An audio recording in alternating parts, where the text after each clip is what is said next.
حي على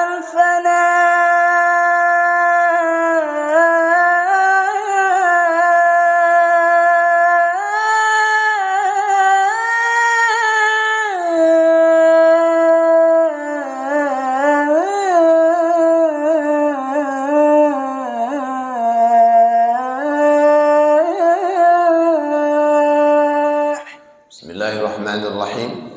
Assalamualaikum warahmatullahi wabarakatuh. Alhamdulillahilladzi ahyana ba'dama amatana wa ilaihin nusyur. Allahumma bika asbahna wa bika amsayna wa bika nahya wa bika namut wa ilaikan nusyur. Asyhadu an la ilaha illallah wa asyhadu anna Muhammadan 'abduhu wa rasuluh.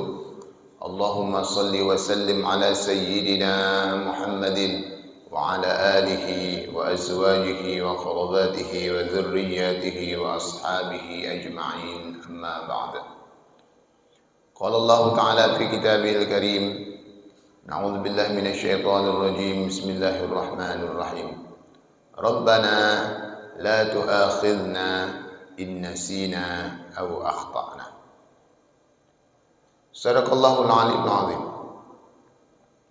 Bapak-bapak, ibu-ibu, hadirin hadirat, tamu-tamu Allah, hamba-hamba Allah yang mulia, semoga pula kita semua dimuliakan Allah Subhanahu wa taala. Amin ya rabbal alamin. Alhamdulillah, lagi-lagi tiada tempat kita memuji dan memuja melainkan hanya kepada Allah, karena Allah lah satu-satunya zat yang layak dan patut untuk kita puji juga kita puja.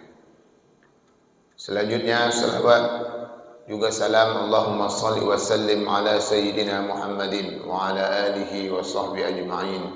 Assalamualaikum ya Rasulullah. Semoga terus terlimpah tercurah kepada baginda Rasulullah sallallahu alaihi wasallam. Bapak Ibu hamba Allah yang berbahagia, hidup kita ini akan selalu berada dalam dua keadaan, baik atau tidak baik. Namun orang-orang yang hari ini sudah baik dilarang untuk merasa diri telah berhak masuk surga, lalu menganggap orang yang tak baik itu ahli neraka. Kenapa dilarang? Karena pertama, merasa diri lebih hebat dari orang lain ini adalah sebuah bentuk sifat hasad. Ketika diri kita merasa lebih baik, di sini salah. Orang jelek, kita lebih hebat. Itu tak boleh. Sehingga orang yang merasa diri lebih baik ini cenderung itu mendiskreditkan orang. Apa kira-kira bahasa belilasnya mendiskreditkan ini? Apalah kira-kira? Apa tuh Pak Derajat? Ayahlah mencari bahasanya nanti. Ya, melecehkan orang lah. Perasaan diri itu lebih mantap, hebat, ibadahnya hebat. Lalu akhirnya orang-orang itu dianggap tidak hebat, ahli neraka lah kalian. Ini yang tak boleh. Suatu ketika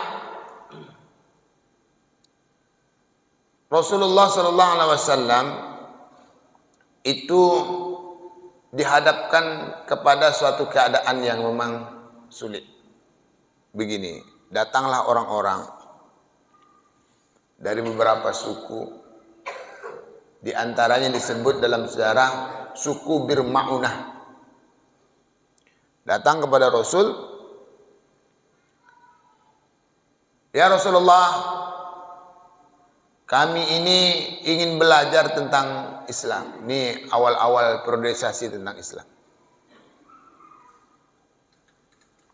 Tetapi kami ini tak bisa datang terus rutin ke tempat engkau untuk belajar agama ini. Karena itu kirimlah kami juru dakwah agar kami bisa belajar tanpa harus datang ke tempat engkau. Ini kan good idea namanya. Ide yang baik. Jadi karena enggak bisa kajian datang ke sini, maka kirim juru dakwah ke mereka. Karena ini adalah ide yang sangat baik dalam mengembangkan Islam, maka Nabi pun mengutus beberapa orang untuk dikirim ke tempat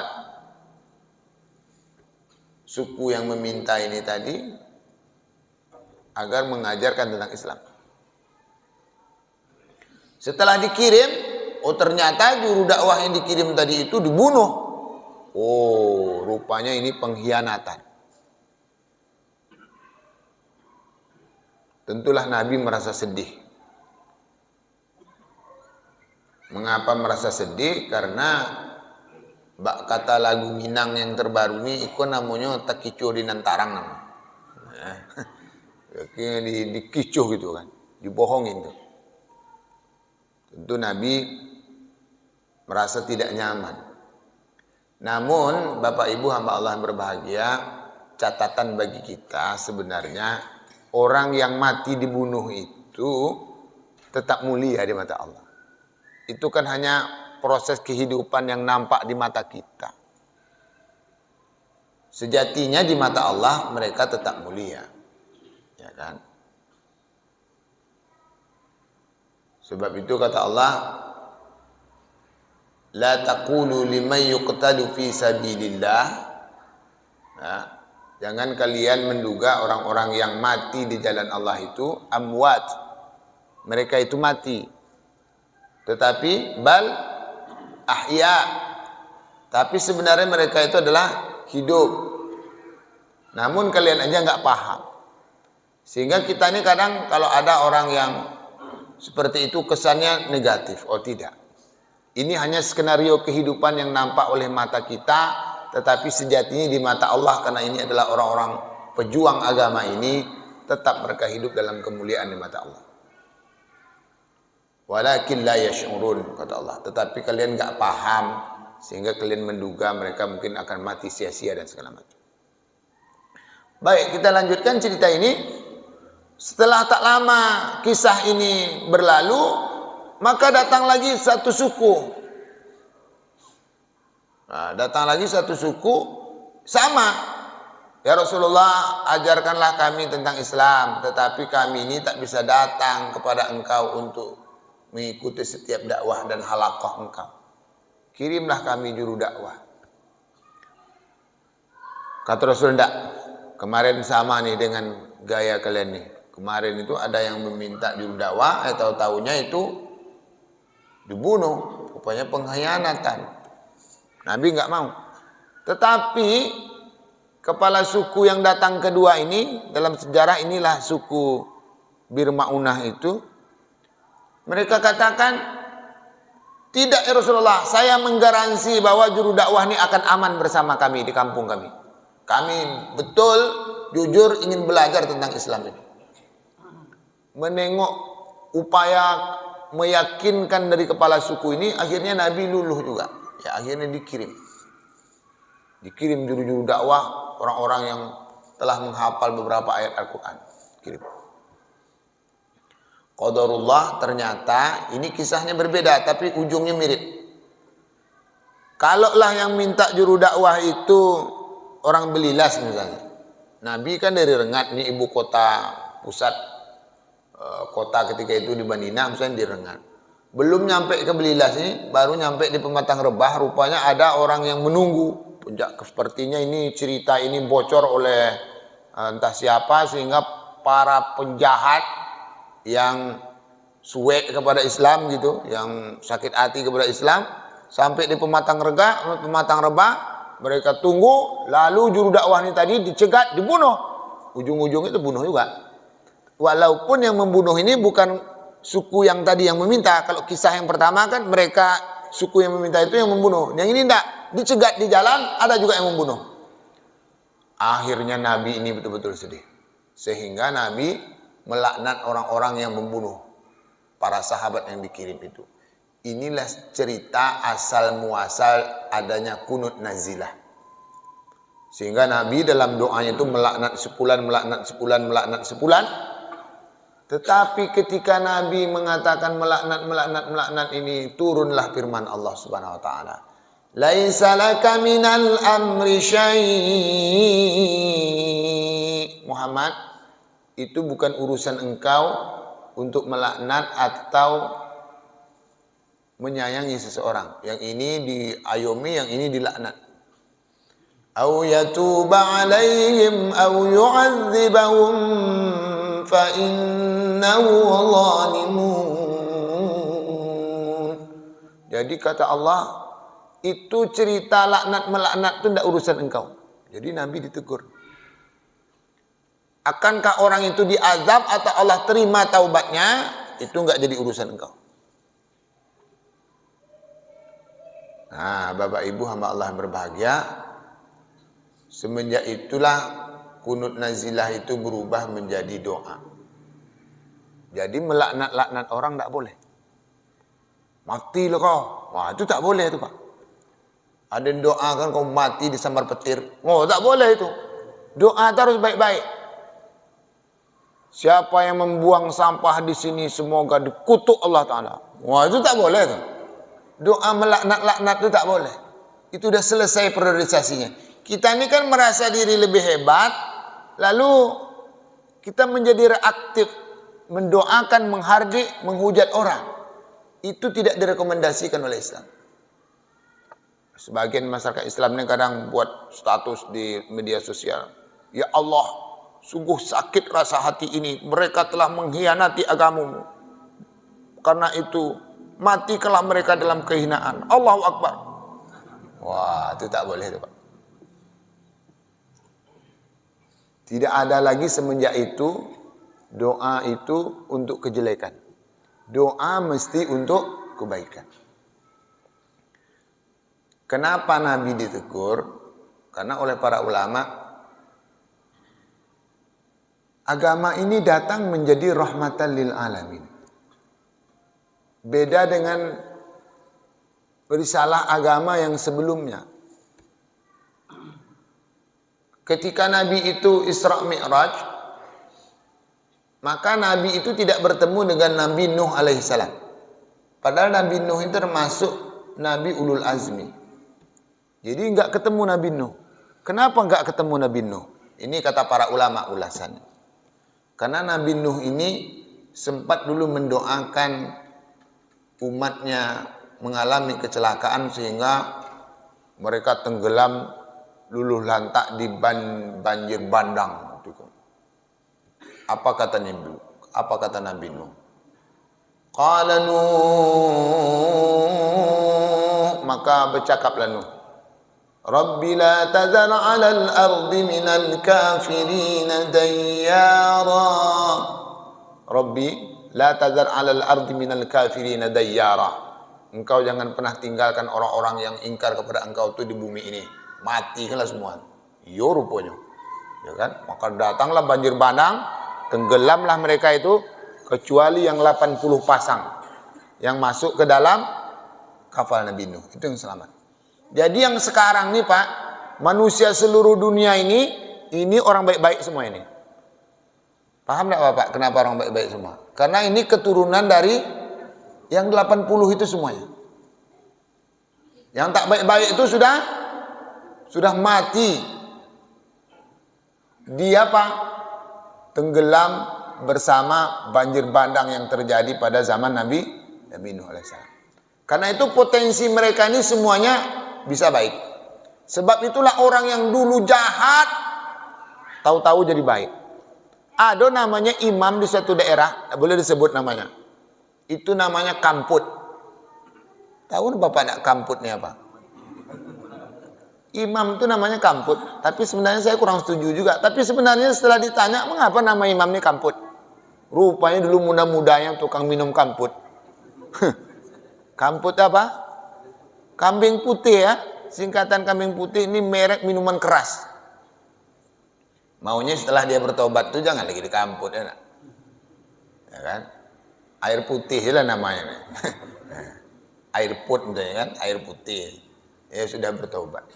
Tapi kadang orang-orang di kampung ini memberi gelar tuh kadang memang jahat-jahat juga ya.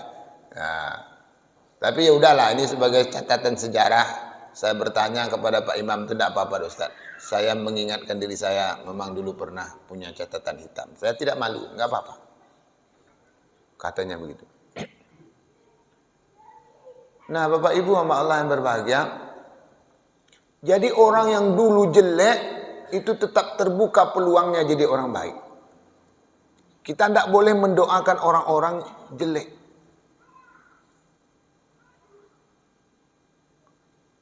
Allah sebagaimana kajian kita tadi malam itu semuanya pengen kita ini masuk surga. Ketika kita mendoakan orang jelek, lalu dia mati dalam keadaan jelek, sebenarnya itu keinginan Allah atau bukan? Cobalah jawab supaya cepat. Ya kan? Kan logikanya gitu. Allah pengen kita masuk surga. Wallahu yad'u ilal jannah wal maghfirati biizni. Allah pengen kita semua masuk surga dan memberikan ampunan karena izinnya. Sekarang kita doakan orang jelek, lalu dia mati dalam kejelekan itu. Kira-kira sesuai dengan keinginan Allah atau bukan? Enggak. Kira-kira nih kita ini melawan Allah atau menolong Allah nih? Katanya kita harus menolong Allah. In tansurullah yansurkum. Menolong agama Allah. Kita ini diminta oleh Allah SWT seperti itu. Maka itu enggak boleh mendoakan orang tentang kejelekan. Kata Ibnu Athaillah, ketika kalian enggak suka kepada orang yang melakukan berbagai kejelekan dan maksiat itu, sehingga doa kalian jelek-jelek buat mereka, berarti kalian enggak suka kepada ampunan Allah. Ya, kalau orang jelek-jelek itu tak ada, lalu sifat ampunan Allah itu untuk siapa? Nah, itu kata Ibnu Athaillah. Ini kajiannya kajian tasawuf. Logikanya betul kan? Padahal Allah itu Al-Ghaffar, Al-Ghafur, betul? Ar-Rahman, Ar-Rahim, Al-Latif. Allah itu maha lembut, Allah maha pengasih, maha penyayang, Allah maha penerima taubat. Lah kalau semua orang itu kita doakan mati semuanya dalam keadaan kejelekan, lalu ampunan Allah ini untuk siapa? Ini kata Ibnu Athaillah. Ketika kalian gak suka kepada adanya kemaksiatan yang nampak, itu berarti kalian gak suka kepada ampunan Allah Subhanahu wa taala. Ini logikanya dibalik oleh Ibnu Athaillah.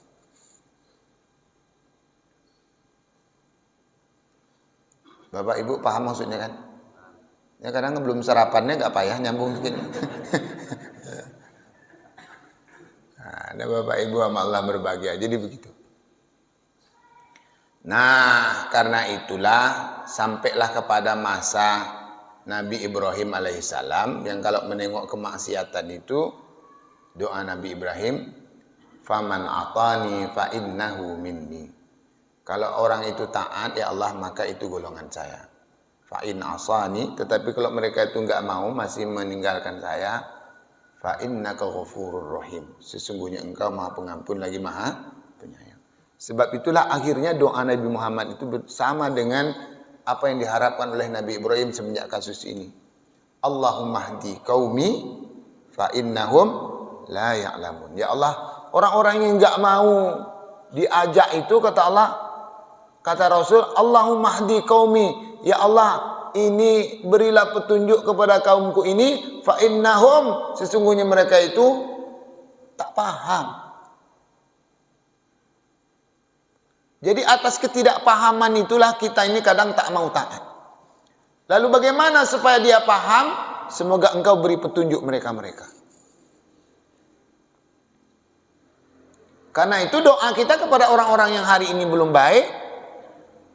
Ini sejatinya orang di sekitar masjid ini kan banyak. Sejatinya kalau mereka datang semua ke sini, masjid ini tak muat.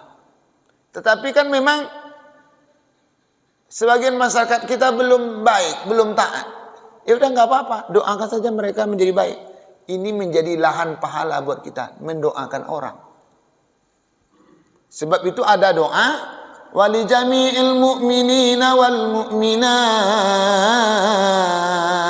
Betul? Betul enggak ada doa itu di sini? Betul kan? Mana tahu di Pekanbaru cuma ada doa nih, sini tak ada. Wal muslimina wal muslimat. Doakan kebaikan buat orang mukmin, mukminat, muslimin, muslimat. Bahkan al ahya'i minhum wal amwat. Baik mereka itu masih hidup atau sudah mati. Berarti mendoakan orang mati boleh enggak? Ya, orang dah mati pun kita doakan. Orang yang dah mati itu hari ini mungkin belum baik dulu masa hidupnya. Tetap kita doakan agar dia mendapat ampunan Allah Subhanahu. Begitulah hebatnya agama kita. Tidak ada ruang tempat untuk mendendamkan diri. Karena itu sifat-sifat dendam itu buang. Jangan kita bawa Islam dengan sifat dendam dan sakit hati kita. Nih ada pula pengurus masjid nih kadang, oknum pengurus masjid. Tapi Pak Haji enggak. Apa kata pengurus masjid nih? Kadang di bulan Ramadan atau per waktu tertentu terkumpullah duit. Kadang kan ada tuh bantuan untuk duafa gitu ya. Bantuan orang miskin atau bantuan apa. Nanti dibagilah ke jemaah sekitar masjid atau gimana. Di list lah namanya. Sebulan. Begitu dirapatkan siapa saja kira-kira yang akan mendapat bantuan ini. Usullah pengurus. Si anu itu jangan dibagi lagi ketua. Kenapa tak dibagi? Tak ada nampak batang hidung di masjid orang. Wah. Ini kan mulai dendam kan. Gara-gara dia tak di masjid, tak boleh bagi. Nah, ini ingat nih, ini penyakit hati nih. Sejatinya orang yang tak datang ke masjid itu justru harus dibagi. Yang dah datang nih, ini kata pepatah orang Melayu, ini dah ikan dalam belango dah nih. Nah, tak dibagi pun dia datang. Kan bapak-bapak ini datang ke sini kan tak pengen bantuan kan? Makanya orang yang belum datang itu justru harus dibagi supaya Masya Allah katanya. Saya tak pernah ke masjid, rupanya orang masih ingat katanya. Tapi kalau bapak-bapak yang dah rajin ini tak dapat bantuan lalu tak mau datang, berarti ini cemen namanya ini. Nah. Kita datang ke masjid ini bukan karena pengen minta bantuan. Kalau dapat iya, kalau tidak minta enak.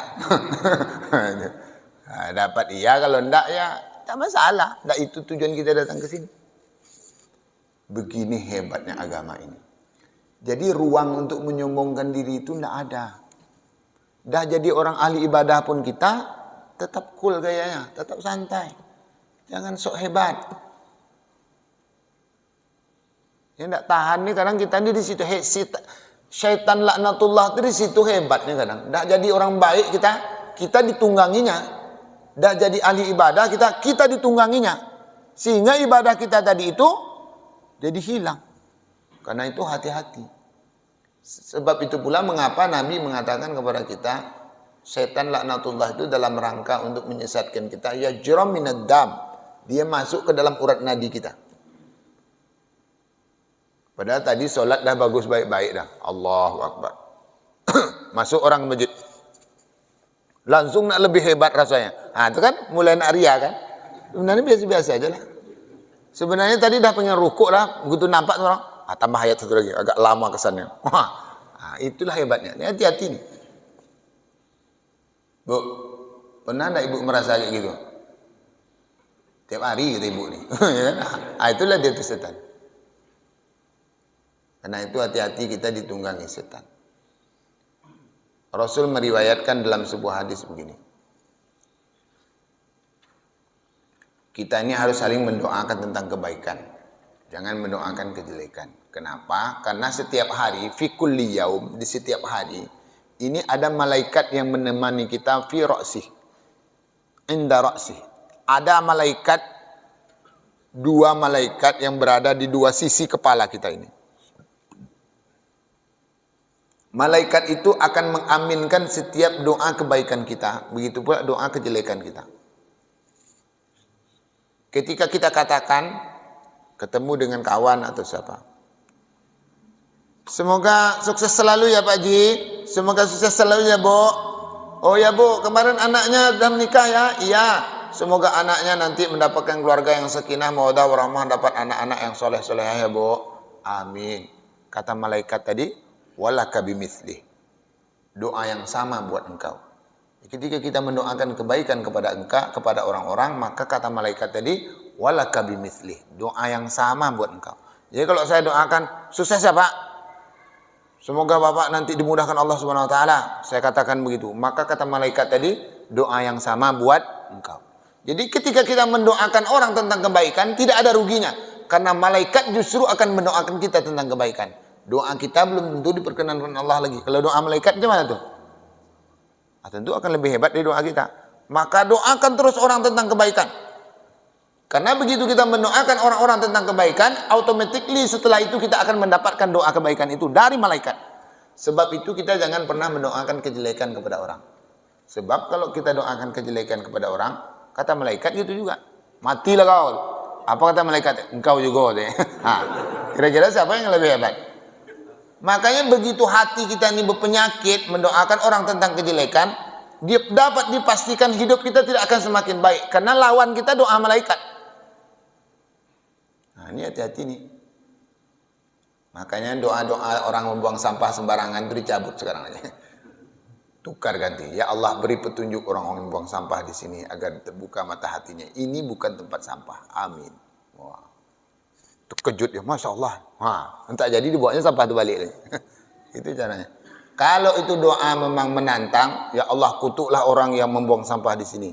Kira-kira dikutuk dan ya, coba tes dulu. Tidak ada dikutuk dah. Buang aja lah, tak apa itu. Itu dia masalahnya. Itu dia. Nah, Bapak Ibu hamba Allah yang berbahagia, kembali ke kajian kita tadi, maka doa kunut tadi dirubah menjadi Allahumma hdina fi man hadait. Apa isinya? Minta petunjuk. Beri kami petunjuk ya Allah, sebagaimana orang-orang yang telah Engkau beri petunjuk. Wa afina fi man afait. Minta maafkan kesalahan apapun bentuknya yang telah kita lakukan, sebagaimana Allah pernah memaafkan orang-orang yang tak tahu dosanya sebagaimana banyaknya. Jadi Islam ini agama yang keren. Karena itu jangan nodai kerennya agama ini dengan sifat-sifat suwe kita. Ini bahasa Jawa suwe ini. Suwe itu apa tuh? Sakit hati ya. Hati itu berpenyakit, ini mendoakan orang yang jelek-jelek.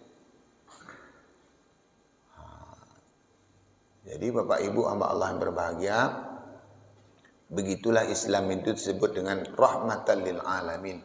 Dia menjadi rahmat buat semua. Kehadiran Islam itu di tengah masyarakat itu selalu membawa kedamaian. Sesuai dengan namanya Islam yang bermakna selamat. Salim. Membawa keselamatan. Assalamualaikum. Selamat kalian. Dengan agama ini selamat. Selamat orang dari lisan kita. Selamat orang dari kejahatan kita.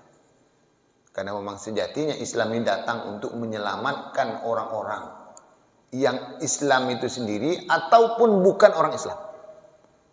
Dalam catatan sejarahnya, itu orang-orang masuk Islam karena hebatnya Islam. Jadi gitu. Sehingga Allah berkata, Faksus kososo. Muhammad, engkau ceritakanlah kisah-kisah yang sudah terjadi pada masa lalu itu, la'allahum yatadzakkarun, agar mereka-mereka ini mengambil pengajaran. Adalah kisah-kisah dulu. Kita ceritakan sekarang. Untuk apa kisah ini diceritakan? Agar orang-orang hari ini mengambil iktibar. Kisah Nabi Ibrahim alaihissalam. Satu ketika datanglah musafir. Yang musafir ini ternyata adalah orang Majusi. Majusi ini menyembah api. Dia musafir masuk ke negerinya Ibrahim, kehabisan bekal. Siapa yang kehabisan bekal tadi? Musafir. Kadang takut terlupa kan. Dia cara membangunkan Bapak Ibu ya gitu. Jadi jadi tukang penceramah ini payah Bu. Membangunkan orang yang ngantuk lah, merusak konsentrasi orang lagi bercerita lah. Itu tugas kita semua. Kaji nak disampaikan juga, membangun orang ngantuk ya juga banyak tugas. Tapi Bapak Ibu yang ngantuk itu tak apa, nikmat itu ngantuk. Di rumah kadang kita tak mau tidur, sampai di masjid ini ngantuk mata. Itulah hebat. Berkah masjid itu di situlah. Dulu masjidnya belum sehebat ini lagi. Dulu atapnya terpal, panas. Begitu naik khotib ke atas mimbar, langsung ngantuk. Jadi kalau ada suami ibu yang susah tidur di rumah, ajak masjid. Insya Allah tidur. Tapi pas ceramah itu pula, begitu selesai ceramah, hebatlah mata dia lagi. Itulah hebat. Ustadz ini nyindir kami nampak. Bukan menyindir, ngasih tahu aja. Memang itu begitulah tugas si tukang ceramah itu. Kata ibu-ibu, berceramah itu tak mudah memang. Banyak bahan kita siapkan tadi, tetapi menengok jemaah itu udah loyo, hilang bahan tuh. Karena tugas harus bagaimana nih jemaah ini fresh mendengar. Apalagi sekarang kan ceramah sesudah subuh. Orang sesudah subuh ini kadang lemah batang lehernya itu. Tapi memang hebat-hebat orang-orang yang datang ke masjid sudah subuh ini, orang hebat-hebat. Di Pekanbaru juga gitu sekarang Bapak Ibu. Ceramah itu lebih ramai sesudah subuh. Jadi ghirah orang-orang untuk belajar agama ini tinggi sekarang. Nah, Bapak Ibu Allah yang berbahagia. Jadi kisah Nabi Ibrahim ini adalah musafir Majusi yang kehabisan bekal. Dia bertanya ke orang-orang, kemanalah nak meminta makan nih? Minta bantuan. Karena memang musafir dulu dengan sekarang beda Pak. Kalau dulu musafir itu betul-betul berat. Adapun duit kita, tempat belanja tak ada. Susah dulu Pak. Padang pasir luas, tak ada Indomaret. Tak ada. Misalnya Ampera, Niyet itu tak ada. Jadi ada pun duit mau belanja tak bisa. Persis tempat jualan itu susah. Kalau sekarang kan tak sebentar, tak kopi tiam lah, kopi apalah, kopi Aceh lah. Sekarang adalah kopi apa namanya? Kopi dengan gula aren ya, kopi aren macam-macam. Yang menunggu-nunggu itu pula anak-anak gadis sengaja disiapkan orang. Jadi orang ini kadang tak pun haus nak ngopi juga. Sebenarnya bukan nak minum kopi. Ada yang menunggu situ. Kira-kira berdosa atau enggak tuh? Niat minum kopi itu gara orang tukang tunggu itu. Nah, ini perlu nih kita bahas ini. Tapi enggak usah ngaji sekarang lah, besok-besok lah. Nah. Ini panjang lah nanti. Nah, kembali ke kajian kita tadi, maka Majusi ini kehabisan bekal.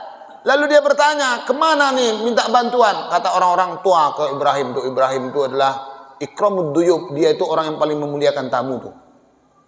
Pasti kau dibagi. Begitu dia nyampe ke rumah Ibrahim tadi, ditanya oleh Ibrahim, dari mana kita basa-basi ini? Saya kehabisan bekal. Jadi minta bantuan lah nih, diberi makanan secukupnya untuk penyambung perjalanan ini. Kata Ibrahim, aku akan bagi tetapi aslim, kamu harus jadi muslim. Kamu kan Majusi, ya. Tapi kalau syarat mendapatkan makanan ini, kamu harus menyembah kepada Tuhan Allah SWT. Jangan menyembah kepada api. Api itu tak ada apa-apa itu. Api itu Allah yang menciptakan. Didakwah sama Ibrahim. Jadi kalau mau makanan, mau nak jadi penyembah Allah? Keberatan Majusi ini, gak mau dia. Katanya, wallah, kalau memang gak mau macam makan, dalam mati lah situ tuh. Pergi dia lagi. Gitu. Jadi karena diintimidasi dapat makanan itu harus jadi muslim, maka dia gak mau. Makanya orang kalau ditekan dakwah nih, dadah lah tuh katanya. Kan gitu ya kan? Lari, pergi Majusi ini. Tetapi begitu Majusi ini pergi, Nabi Ibrahim ditegur Allah. Him, kata Allah. Nah gitu, kalau Ibrahim itu him. Mengapa kau tak mau bagi musafir tadi?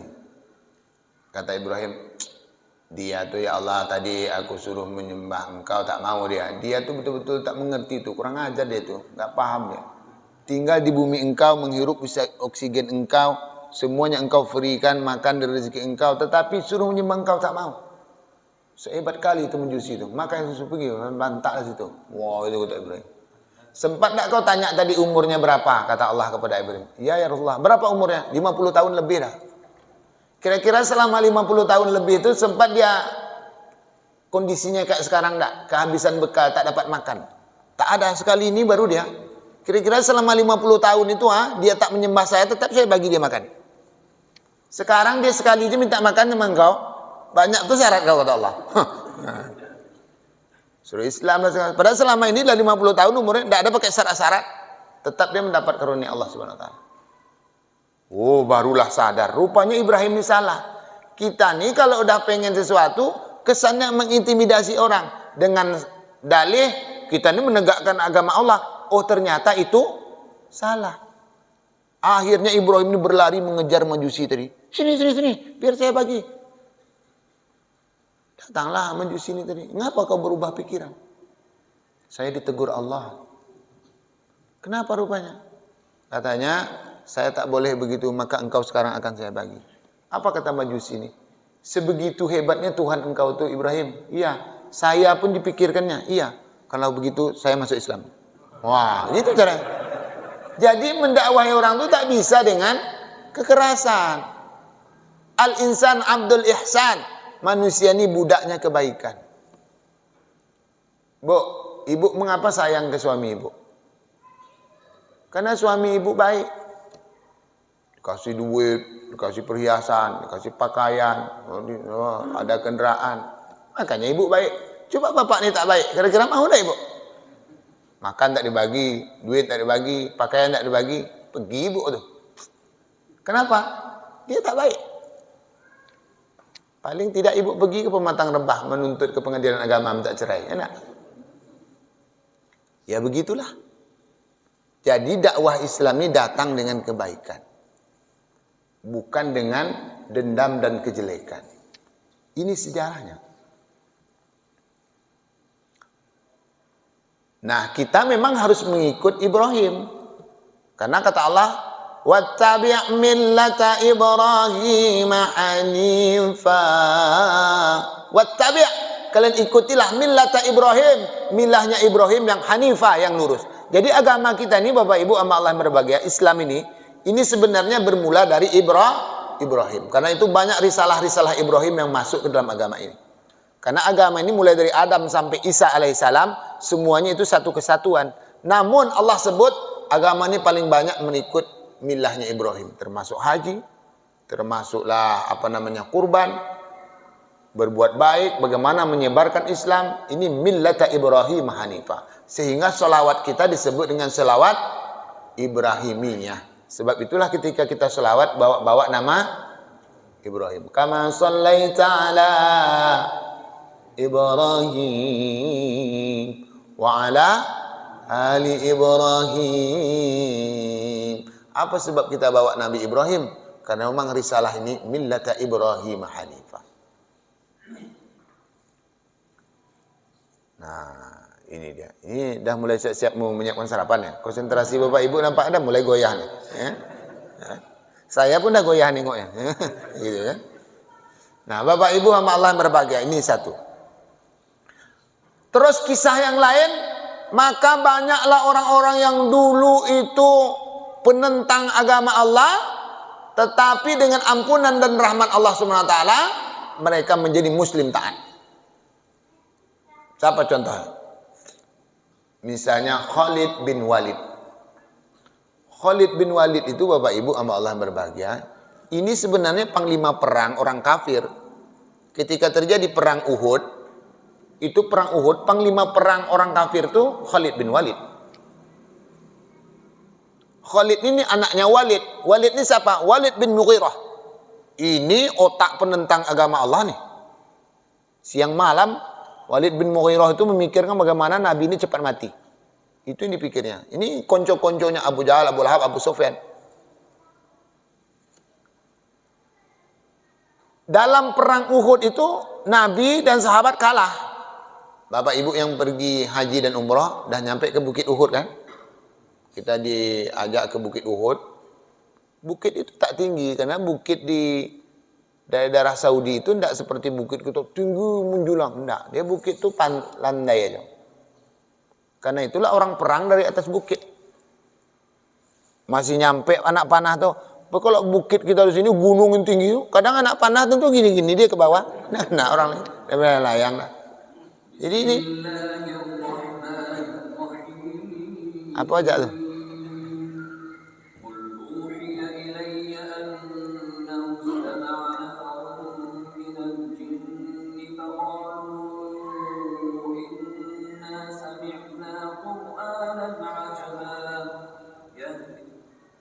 Kode alam untuk istirahat apa? Bapak Ibu sama Allah yang berbahagia. Jadi lalu Khalid bin Walid ini masuk Islam, yang akhirnya jadi panglima perang Islam. Yang sejarah mencatat tak satu pun bagian kulit Khalid bin Walid ini, melainkan semuanya ada bekas goresan pedang. Padahal dulu Khalid bin Walid ini siapa? Penentang Islam. Nabi luka-luka ketika perang Uhud itu, siapa tuh panglima perangnya? Khalid bin Walid. Namun qadarullah Khalid bin Walid ini masuk Islam. Padahal dulu siapa dia tuh? Penentang Islam. Bahkan Umar bin Khattab radhiyallahu anhu dulu pernah berencana mengudus pedang untuk mencari Nabi, ingin membunuh Rasulullah SAW. Qadarullah akhirnya hari ini Umar bin Khattab ini matinya pun bersama Rasul.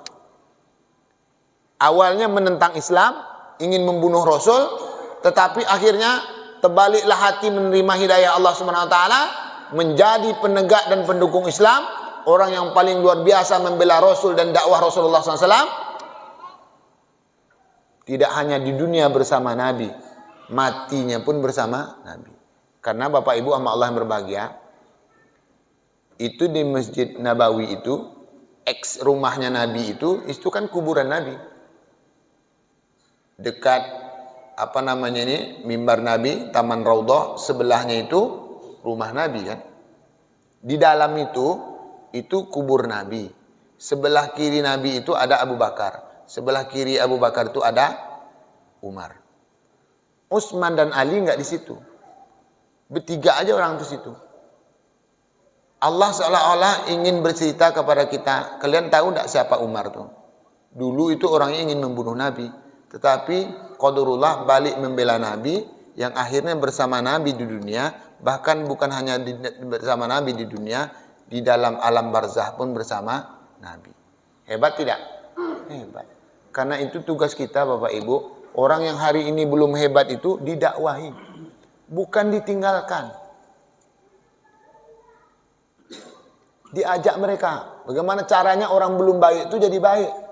Mengapa orang yang tak baik itu berkawan dengan orang tak baik terus? Sementara orang yang baik-baik ini berkawan dengan dia sama dia. Orang baik ini sok hebat. Kalau ada orang tak baik, tak mau berkawan, tak ditegur. Lewat. Ditegur Pak. Tunjukkan kita ini baik. Ibu-ibu kalau ada perempuan-perempuan belum baik, ajak dia berdialog. Tapi hati-hati jangan ibu lo terbalik menjadi tak baik. Nah, itu salah. Ya kan? Ya kan? Prinsip dakwah itu ajak orang. Memang sih berteman dengan orang tak baik itu dilarang.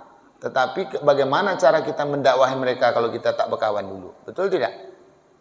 Tentu mesti mengenal mereka dulu, baru bisa ajak mereka.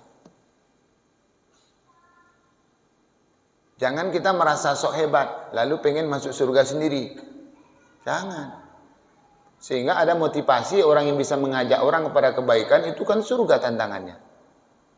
Dan menjadi manusia terbaik itu yang berdakwah. Kuntum khaira ummatin ukhrijat linnas ta'muruna bil ma'ruf wa tanhauna 'anil munkar. Kita akan menjadi manusia terbaik kalau kita bisa ngajak orang berbuat baik. Jadi orang yang hari ini belum baik, menjadi tugas kita bagaimana mereka menjadi baik. Kita nggak usah jaim-jaim di depan orang yang belum baik. Ajak dia. Nah, siapa lagi? Ada namanya Wahsy. Wahsy inilah orang yang memutilasi paman Nabi bernama Hamzah. Ini kisah ini terjadi di perang Uhud juga. Nanti kalau kita nyampe di Bukit Uhud itu, kita jalan-jalan ke Bukit Uhud, itu ada dinding di depannya, semacam tembok. Di situ ada tulisan bahasa Arab, bahasa Inggris, di bawahnya bahasa Indonesia. Jadi orang Indonesia ini hebat Pak. Kita aja kadang nggak bangga dengan orang Indonesia nih. Indonesia ini cemeh-cemeh, kalau ada cerita-cerita bongak-bongak itu orang Indonesia kan gitu. Nah, sebenarnya di Saudi itu bahasa Indonesia ada situ. Karena Indonesia ini hebat. Kalau kita ketemu sama orang Arab itu apa katanya? Indonesia bagus. Kita pengen ngajak-ngajak dia bahasa Arab, baca bahasa Arab. Kam Rial. Berapa rial nih? 5 rial. Nah, itu 5 rial. Bahasa Indonesia lah dia. Indonesia bagus. Soekarno katanya. Dia tahu dia Soekarno. Soekarno ya tahu dia. Ya. Belilah sebelum tahu dia Soekarno. Nah, Bapak Ibu sama Allah yang berbahagia. Jadi ada bahasa Indonesia itu dikisahkanlah cerita tentang perang Uhud dan segala macam. Nah, dalam perang Uhud ini terbunuhlah paman Nabi bernama Hamzah. Ternyata terbunuhnya paman Nabi ini tidak hanya terbunuh biasa. Si Wahsy sang pembunuh ini memutilasi Hamzah. Mutilasi itu mana? Dicencang-cencangnya, akhirnya keluarlah jantung Hamzah. Ini yang dalam sejarah, nampaklah jantung ini keluar, datanglah Hindun istri Abu Sufyan, mengunyah jantung Hamzah ini mentah-mentah. Saking marahnya si Hindun ini. Mengapa Hindun ini marah? Hindun ini siapa? Istrinya Abu Sufyan. Mengapa dia marah ke Nabi? Mengapa dia begitu dendam? Karena anak si Hindun dengan Abu Sufyan ini ikut Nabi hijrah ke Madinah. Itu masalahnya. Marah dia. Tetapi Bapak Ibu hamba Allah yang berbahagia, ini orang yang jahat nih, Wahsy, Hindun, Abu Sufyan, semuanya ini masuk Islam. Jadi muslim taat dan muslimah taat. Untuk apa kisah ini kita perdengarkan hari ini? Allah ingin berkata, sejelek-jeleknya orang itu, kalau dia mau datang kepada Allah, ampunan Allah ada pada dia. Karena itu Bapak Ibu hamba Allah yang berbahagia, jangan pernah putus asa ingin mendakwahi kawan-kawan kita yang belum baik. Dakwahi mereka, ajak mereka datang ke masjid. Tunjukkan bahwasanya kita yang sudah rajin ngaji, yang kita yang sudah rajin sholat berjamaah ini memang lebih baik.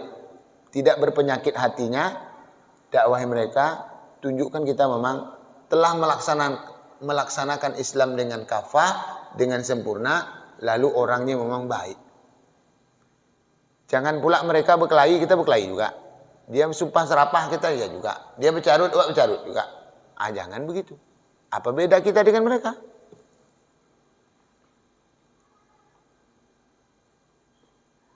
Bahkan Bapak Ibu hamba Allah yang berbahagia, Abu Jahal, Abu Lahab, ini dah dipastikan masuk neraka. Tetapi masih menyisakan kebaikan dari Abu Jahal, Abu Lahab.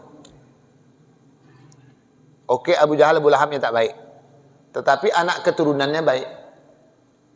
Abu Jahal ada nama anaknya Ikrimah. Abu Lahab ada nama anaknya Darrah.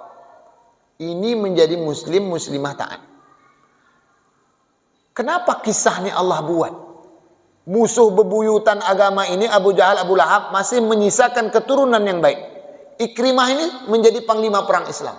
Darrah ini muslimah taat yang rela meninggalkan keluarga, suami dan anak-anaknya untuk mempertahankan akidahnya kepada Allah Subhanahu wa taala. Lagi-lagi faksus kososo. Ceritakanlah kisah-kisah ini. Untuk apa kita ceritakan kisah ini? La ta'aisu min rahmatillah. Kita tak usah putus asa dengan rahmat Allah. Kalaupun ada orang-orang di sini mungkin ayah emaknya jelek, maka semoga anak keturunannya boleh jadi baik. Ini Bapak Ibu ini dah menung kelaparan atau menung paham kajian? Ya kan? Lain nampak menung. Bu, masih oke? Nah, Bapak Ibu hamba Allah berbahagia. Terakhir, tugas kita yang sudah rajin ngaji ini, ketua dan beberapa jemaah ini, jemaah ramai ini, kata Pak Derajat sini ini kalau biasanya 7, ini kalau subuh ini 3-4 sahab ramai, orang bagus. Maka ke depan tugas kita bagaimana semakin orang-orang bersemangat dan membeludak rami memenuhi rumah Allah ini karena dakwah orang-orang yang baik ini, sehingga kita nanti boleh masuk surga bersama-sama insyaallah. Amin.